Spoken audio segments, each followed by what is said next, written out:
إن الحمد لله نحمده ونستعينه ونستغفره ونستهديه ونعوذ به من شرور أنفسنا ومن سيئات أعمالنا. من يهده الله فلا مضل له ومن يضلل فلا هادي له. وأشهد أن لا إله إلا الله وحده لا شريك له.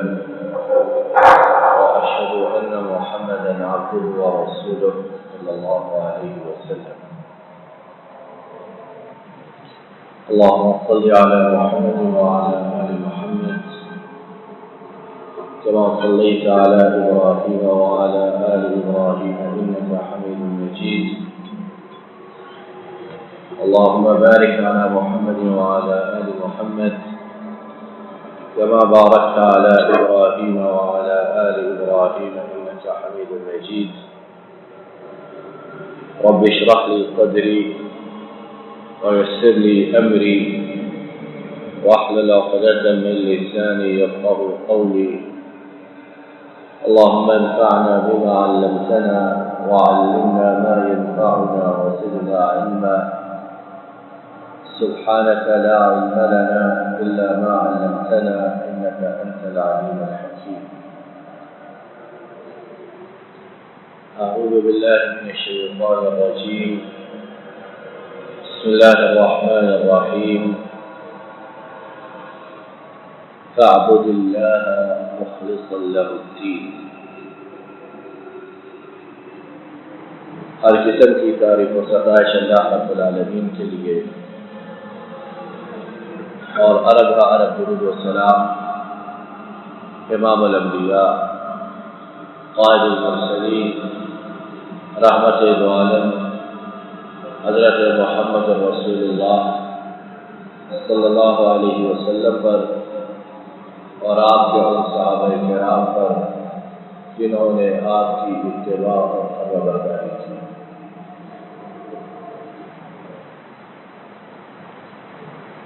ہم میں سے بہت سے لوگ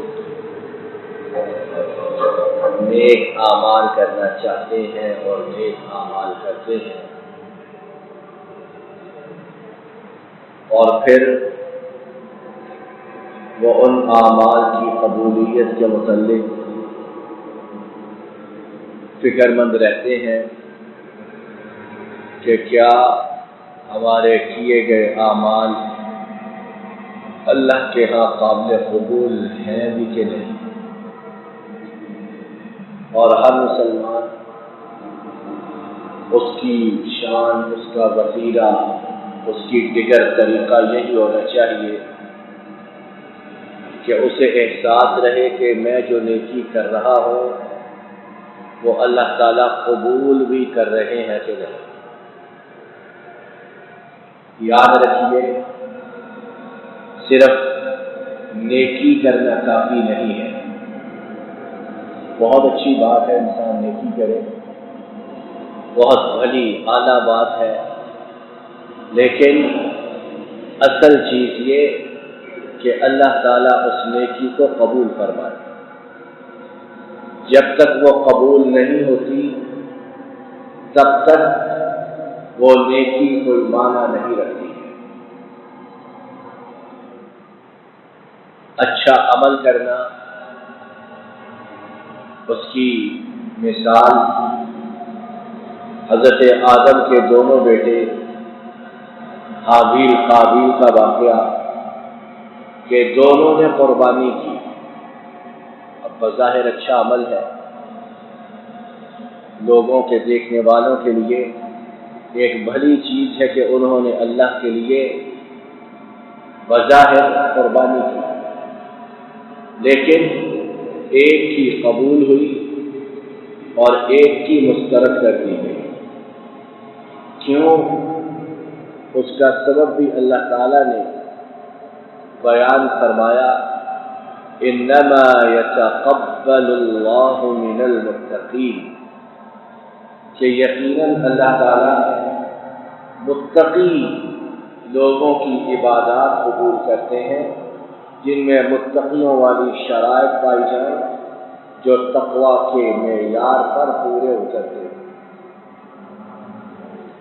مختصر سے وقت میں اللہ کی توفیق سے بات یہ کہنی مقصود ہے کہ ہم جو نیک اعمال کرتے ہیں جب تک ان میں 4 شرائط نہ ہو،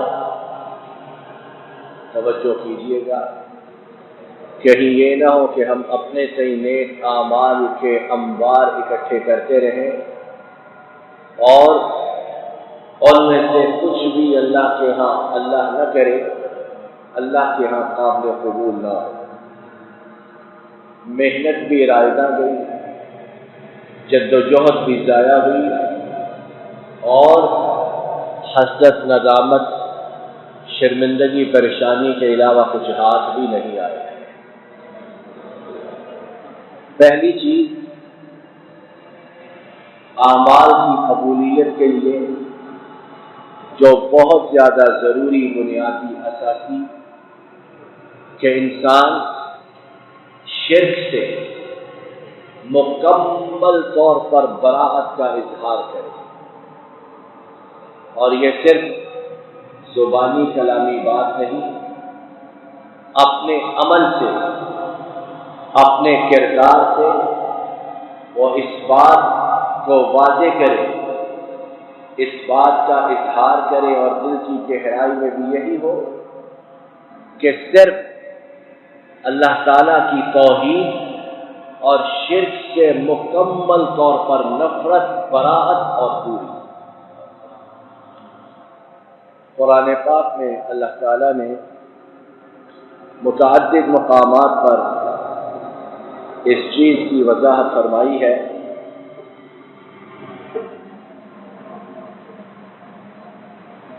اللہ تعالیٰ نے قرآن پاک میں اللہ تعالیٰ نے قرآن پاک میں سورہ الانعام آیت نمبر 83، 84 اور 85، اس میں 18 انبیاء کا ذکر فرمایا۔ ان آیات میں 18 انبیاء کا ذکر فرمایا، اور ایک نبی ہو جو ساری دنیا ایک طرف، اور ایک نبی اس کا پلڑا پھر بھی بھاری، بلکہ اتنا بھاری کہ میں آپ تصور بھی نہیں کر سکتے۔ 18 انبیاء کا ذکر فرمایا، اور پھر کیا کہا؟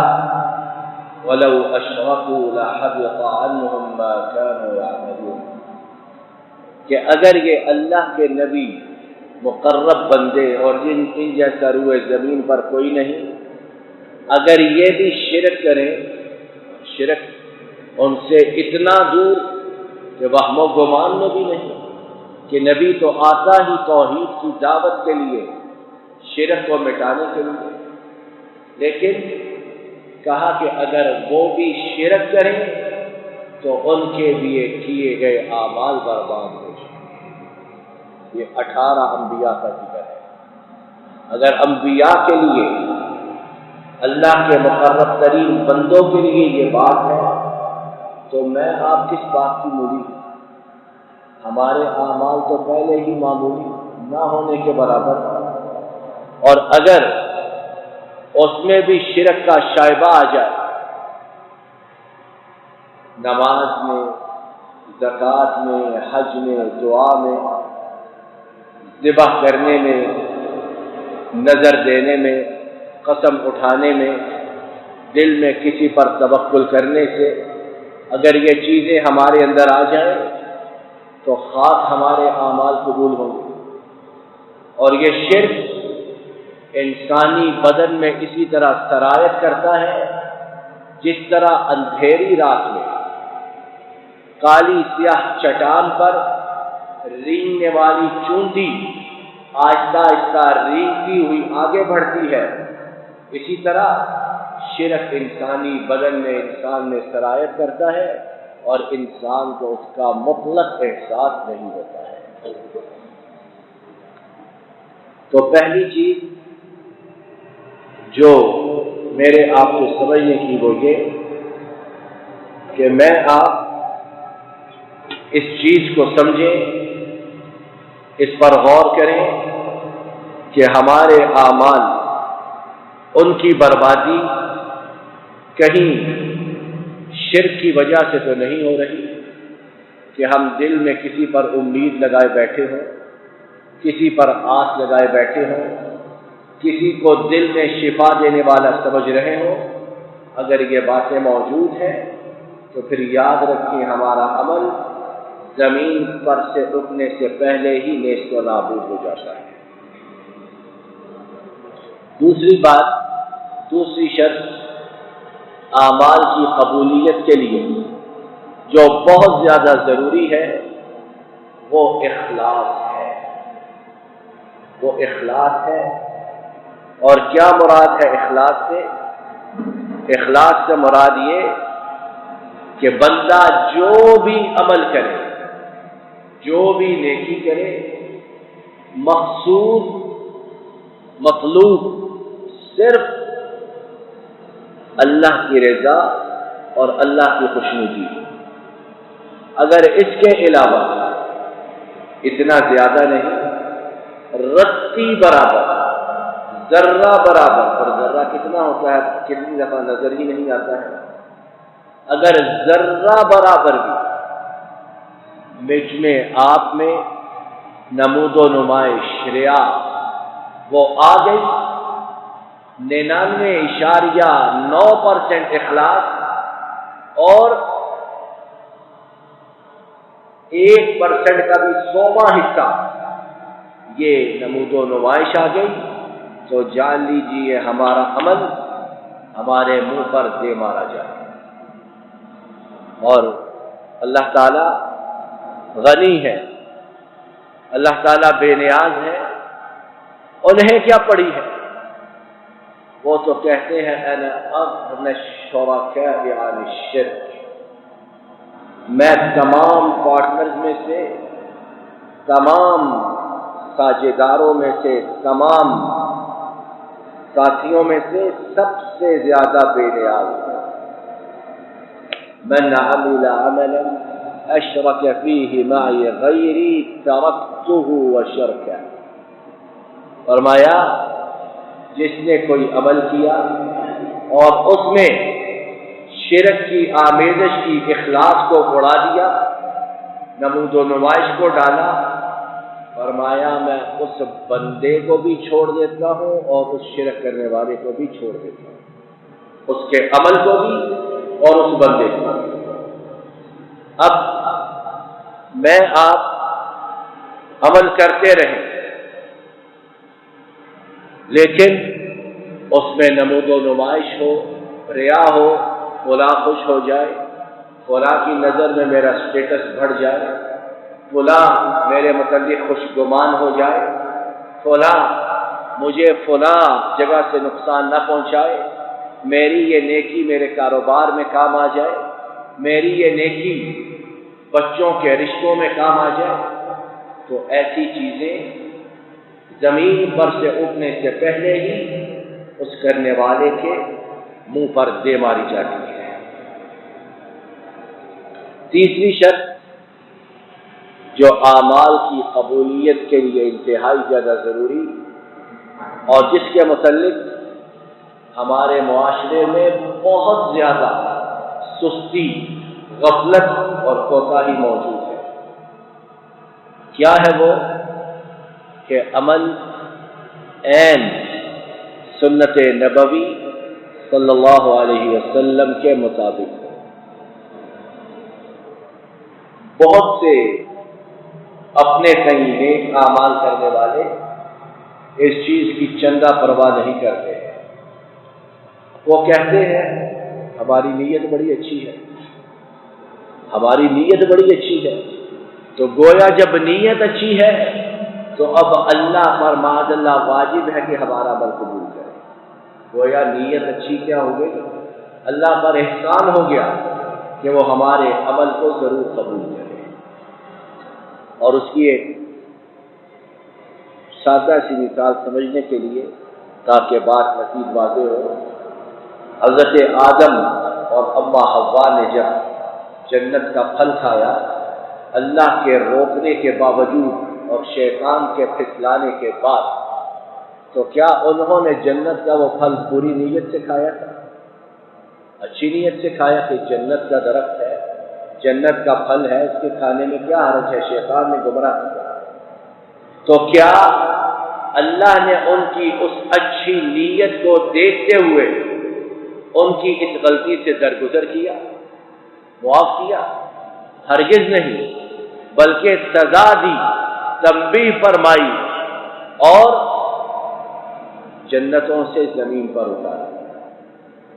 جب آدم اور حوا ان کی اچھی نیت ان کے کام نہ آئی، جنت کا پھل کھانے، درخت سے کھانے جس سے روکا گیا، تو میں آپ کس طرح یہ دعویٰ کر سکتے ہیں کہ ہم اپنی نیت کے بل بوتے پر، اس کے سہارے پر اچھے اعمال کر رہے ہیں؟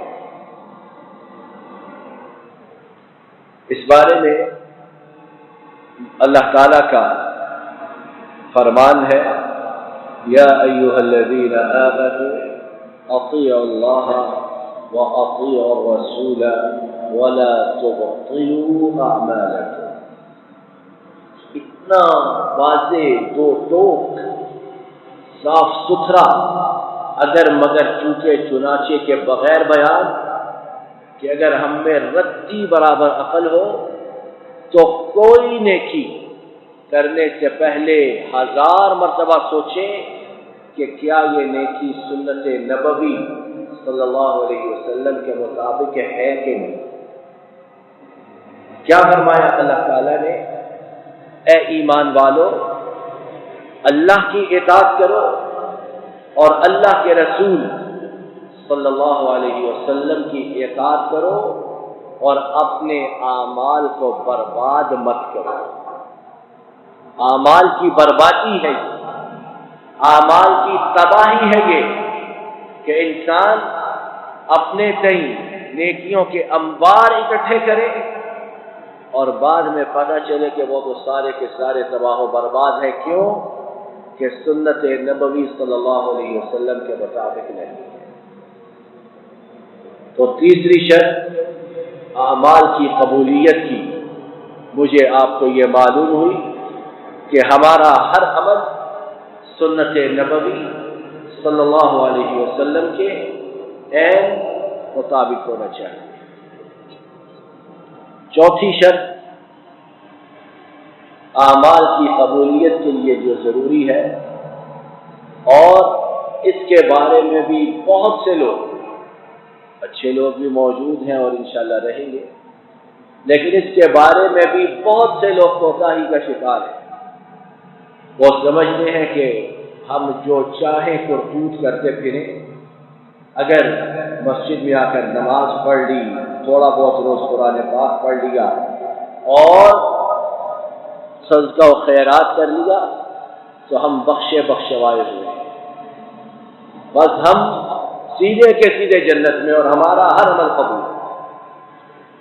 چوتھی چیز جو اعمال کی قبولیت کے لیے بہت ضروری ہے اور جس کا خیال رکھنا از حد ہماری نجات یا تباہی سے تعلق رکھتا ہے، وہ یہ کہ ہمارے پیٹ میں جو لقمے جائیں، ہمارا جو رزق ہو وہ حلال کا، اس میں حرام کا شائبہ، اس میں حرام کی آمیزش، حرام کمائی، یہ انسان کے لیے تباہی اور اس کے نیک اعمال کے سامنے ایک بہت بڑی دیوار جو ان اعمال کو رب کی طرف اٹھنے ہی نہیں۔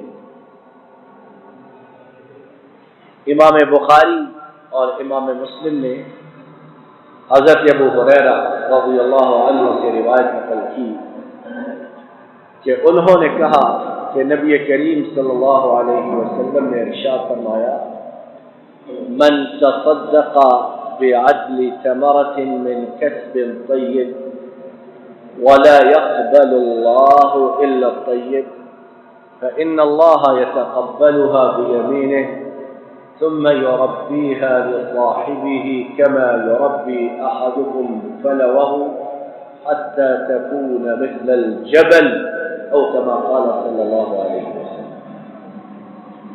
آپ صلی اللہ علیہ وسلم نے فرمایا جس انسان نے اپنی حلال کمائی سے صدقہ کیا،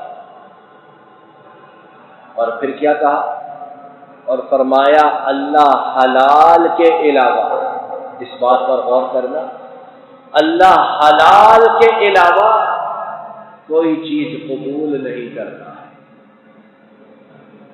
اب ہم دن میں 50 نفل پڑھیں، کمائی حرام کی، آمیزش حرام کی، اللہ تعالی حلال کے علاوہ کچھ قبول نہیں کرتا ہے۔ تو کیا ہوگا؟ جس شخص نے اپنی کمائی سے کھجور کے برابر، کھجور کتنی ہوتی ہے؟ آدھی انگلی یا اس سے بھی چھوٹی یا اس سے تھوڑی سی بڑی، اس کے برابر صدقہ کیا اور اللہ حلال کے علاوہ کچھ قبول نہیں کرتا ہے، تو اللہ تعالیٰ اس صدقے کو، اس نیکی کو اپنے دائیں ہاتھ سے قبول فرماتے ہیں، اور پھر اس نیکی کے کرنے والے کے لیے، اس صدقے کے کرنے والے کے لیے اس کی پرورش اس طرح کرتے ہیں جس طرح تم میں سے ایک بندہ گھوڑی کے بچے کو پالتا ہے، یہاں تک کہ گھوڑی کا بچہ بڑا ہو جائے، لیکن چونکہ معاملہ اللہ کا، اللہ تعالیٰ اس نیکی صدقے کی اس طرح پرورش کرتے رہتے ہیں کہ وہ چھوٹا سا صدقہ پہاڑ کی مانند ہو جاتا ہے۔ کیا ہے؟ حلال چیز، حلال کمائی، حلال صدقہ، حلال کمائی کے بعد کیے گئے ہیں۔ اگر ہم اعمال نیک کرنے میں جت جائیں، مگن ہو جائیں، لیکن اس کا مال کھایا، اسے اذیت پہنچائی، سودی لین دین کیا، اس کے حقوق کو غصب کیا، غلا کی، کسی چیز پر قبضہ کیا، تو سمجھ لیں کہ اپنی تباہی پر ہم خود مہر تحقیق ثبت کر رہے ہیں۔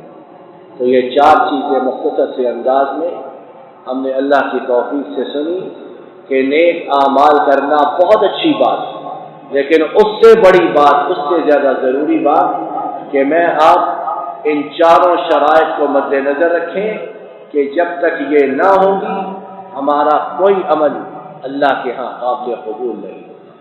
پہلی شرط یہ کہ شرک سے مکمل طور پر دور ہے، دوسری یہ کہ ہمارا ہر عمل اللہ کی رضا اور خوشنودی کے لیے ہو، تیسرا یہ کہ ہمارا ہر عمل سنت نبوی صلی اللہ علیہ وسلم کے عین مطابق ہو، اور چوتھا یہ کہ ہماری کمائی حلال، پاک، صاف، مطہر اور پاکیزہ۔ اللہ تعالیٰ اپنے فضل و کرم سے ہمیں ان 4 چیزوں کو اپنی زندگی میں لاگو کرنے کی توفیق عطا فرمائے۔ إن الحمد لله نحمده ونستعينه ونستغفره ونستهديه ونعوذ به من شرور أنفسنا ومن سيئات أعمالنا، من يهده الله فلا مضل له ومن يضلل فلا هادي له، وأشهد أن لا إله إلا الله وحده لا شريك له، وأشهد أن محمدا عبده ورسوله صلى الله عليه وسلم. إن الله وملائكته يصلون على النبي يا أيها الذين آمنوا صلوا عليه وسلموا تسليما. اللهم صل وسلم وبارك على عبدك ورسولك محمد صلى الله عليه وسلم. اللهم أعز الإسلام والمسلمين وأذل الشرك والمشركين ودمر أعداء الدين وانصر عبادك الموحدين. يا الله تمام إيمانك وشفاء فرما، من إسلامك والاستقلال والفراغ فرما، يا هدايتك وهدايتك فرما، بأولادك ونيك صالح متقي أولادك فرما، ارشادوں کی پریشانیوں کو دور فرما۔ اے اللہ آنے والے مسائل سے، آنے والی مشکلات سے ہماری حفاظت فرما۔ جن بیماریوں میں، آفات میں، مشکلات میں ہم پھنس چکے ہیں ان سے ہمیں مکمل طور پر نجات عطا فرما۔ اے اللہ ہمارے ملک کی حفاظت فرما، ہمارے ملک میں امن و امان فرما، ہمارے ملک کے بھٹکاؤں کو، ہم دردوں کو سرفراز و سربلند فرما، ملک و ملت کے دشمنوں کو، غداروں کو استعمال فرما۔ اے اللہ تمام کائنات کے مظلوم و مقبول مسلمانوں کی نصرت و تائید فرما۔ وأن ترزقنا واستمتع عبادت و تمام دنیا کے لیے نشانہ عبرت بنا. اللہ ہماری تمام فریاد و التجا قبول فرما. ربنا ظلمنا أنفسنا وإن لم تغفر لنا وترحمنا لنكونن من الخاسرين. ربنا آتنا في الدنيا حسنة وفي الآخرة حسنة وقنا عذاب النار. سبحان ربك رب العزة عما يصفون